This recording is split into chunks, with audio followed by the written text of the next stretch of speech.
Guys, welcome back to my channel. അപ്പോൾ ഇതെന്താണെന്നറിയോ? ഇതാണ് ചാമ്പയ്ക്ക. ആരെങ്കിലും ഇത് കഴിച്ചിട്ടുണ്ടോ? അപ്പം സാധാരണ നമുക്ക് പിങ്ക് കളർ ചെറിയ കുഞ്ഞു ചാമ്പയ്ക്കാണ് കിട്ടുന്നത്.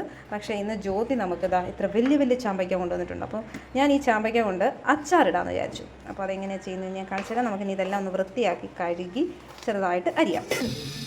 ചാമ്പയ്ക്ക ഞാൻ അരിഞ്ഞു വെച്ചിട്ടുണ്ട്. ഇനി പച്ചമുളക്, ഇഞ്ചി, വെളുത്തുള്ളി എല്ലാം ഞാൻ അരിഞ്ഞു വെച്ചിട്ടുണ്ട്. ഒരു ചട്ടി ചൂടായിട്ട് നമുക്ക് ജിഞ്ചിരി ഓയിലില്ല, ഞാൻ വെളിച്ചെണ്ണയാണ് യൂസ് ചെയ്യുന്നത്. അത് ഇതിലേക്ക് ഒഴിച്ചിട്ട് നമുക്ക് കടുക്, കറിവേപ്പില, ഇഞ്ചി, പച്ചമുളക്, വെളുത്തുള്ളി എല്ലാം കൂടെ ഒന്ന് മിക്സ് ചെയ്തതിന് ശേഷം നമുക്ക് പൊടികൾ ആഡ് ചെയ്ത് കൊടുക്കാം. അപ്പോൾ ഞാൻ കുറച്ച് എണ്ണ ഒഴിച്ച് കൊടുക്കുകയാണ്, വെളിച്ചെണ്ണ. ഇതിലേക്ക് നമുക്ക് കടുകിടാം. കടുകിട്ടു. ഇനി കറിവേപ്പില ആഡ് ചെയ്ത് കൊടുക്കാം. ഇനി പച്ചമുളക്, ഇഞ്ചി, വെളുത്തുള്ളി ഇതെല്ലാം കൂടെ ഞാൻ ആഡ് ചെയ്യാണ്. ഇതെല്ലാം കൂടെ നന്നായിട്ട് നമുക്കൊന്ന് വഴറ്റാം. ഓക്കെ, ഇനി നന്നായിട്ട് വഴറ്റിയതിന് ശേഷം നമുക്കിതിലേക്ക് പൊടികളൊക്കെ ആഡ് ചെയ്ത് കൊടുക്കാം കേട്ടോ. സോ ഇത് നന്നായിട്ട് വഴണ്ട് വരുമ്പോൾ നമുക്ക് കുറച്ച് ഉപ്പൊക്കെ ആഡ് ചെയ്ത് കൊടുക്കാം. ഉപ്പ് ആഡ് ചെയ്ത് നന്നായി വഴണ്ട് വരുമ്പോൾ ഇതിലേക്ക് നമുക്ക് മുളക് പൊടി ആഡ് ചെയ്ത് കൊടുക്കാം. സോ ഞാൻ ഇതിലേക്ക് മുളക് പൊടി ആഡ് ചെയ്ത് കൊടുക്കുകയാണ്. ഞാനൊരു 2 സ്പൂണാണ് ആഡ് ചെയ്യുന്നത്. നിങ്ങൾക്ക് നിങ്ങളുടെ എരിവിനനുസരിച്ച്, അല്ലെങ്കിൽ അച്ചാർ പൊതുവെ കുറച്ച് എരിവുണ്ടെങ്കിലല്ലേ രസമുള്ളൂ. സോ ആ ഒരു നമ്മൾ നന്നായിട്ട് ആഡ് ചെയ്യാം. നമുക്കിനി ഇതിലേക്ക് കുറച്ച് കായപ്പൊടിയും ആഡ് ചെയ്ത് കൊടുക്കാം. ഇതിലേക്ക് നമുക്ക് കുറച്ച് കായപ്പൊടി ആഡ് ചെയ്യാം. എന്നിട്ട് നന്നായിട്ട് നമുക്കൊന്ന് മിക്സ് ചെയ്യാം. നല്ല മണം വരുന്നുണ്ട്. നമുക്കിതിലേക്ക് കുറച്ച് വെള്ളമൊന്ന് ഒഴിച്ച് കൊടുക്കാം കേട്ടോ. ഒരു കുറച്ച് ഗ്രേവി പോലെ വേണം.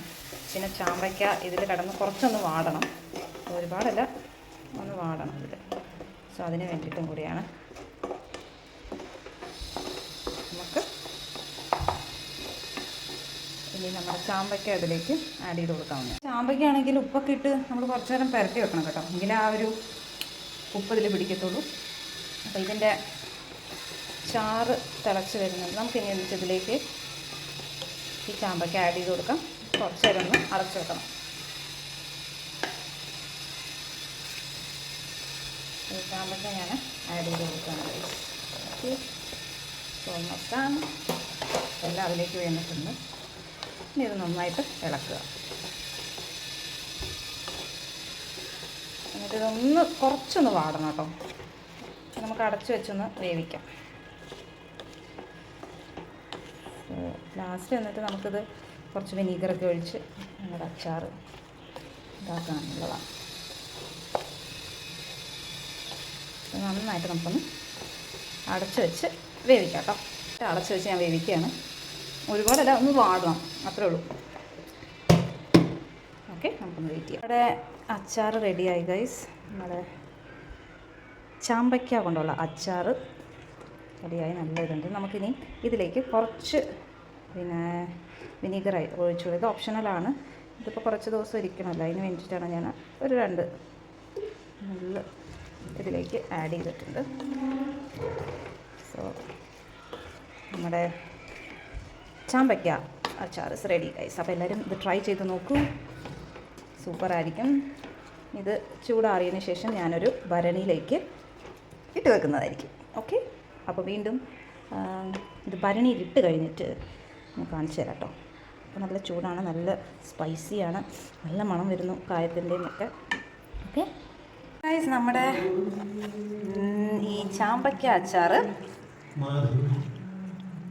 ചൂടാറിയിട്ടുണ്ട്. ഇനി നമുക്ക് ഒരു കണ്ടെയ്നറിലേക്ക് മാറ്റി നമുക്ക് ഫ്രിഡ്ജിൽ വെക്കാവുന്നതാണ്. ഓക്കെ, സോ ഇത് ഞാൻ ഇതിലേക്ക് മാറ്റുകയാണ് ഗൈസ്. നല്ല മണമുണ്ട്. സെയിം നമ്മൾ കടുമാങ്ങയൊക്കെ ഇടുന്ന അതേ പ്രോസസ്സ് തന്നെ കേട്ടോ, വലിയ വ്യത്യാസമൊന്നുമില്ല. അപ്പോൾ എല്ലാവരും ഇത് ട്രൈ ചെയ്ത് നോക്കണം. It is very yummy. എൻ്റെ ഫ്രണ്ട് പറഞ്ഞിട്ടുണ്ട്, ശ്രുതി, അവൾ വരുമ്പോൾ ഇത് കുറച്ച് വെക്കണേ. അവൾ വരുമ്പോഴത്തേക്ക് ഉണ്ടായാൽ മതിയായിരുന്നു. അല്ലെങ്കിൽ സാരമില്ല ശ്രുതി, നീ വരുമ്പോൾ നമുക്ക് ഒരുമിച്ച് ഉണ്ടാക്കാം. ഓക്കെ, അപ്പോൾ ഗൈസ് വീണ്ടും അടുത്തൊരു വ്ളോഗുമായി കാണുന്നവരെ ബൈ ആൻഡ് ടേക്ക് കെയർ.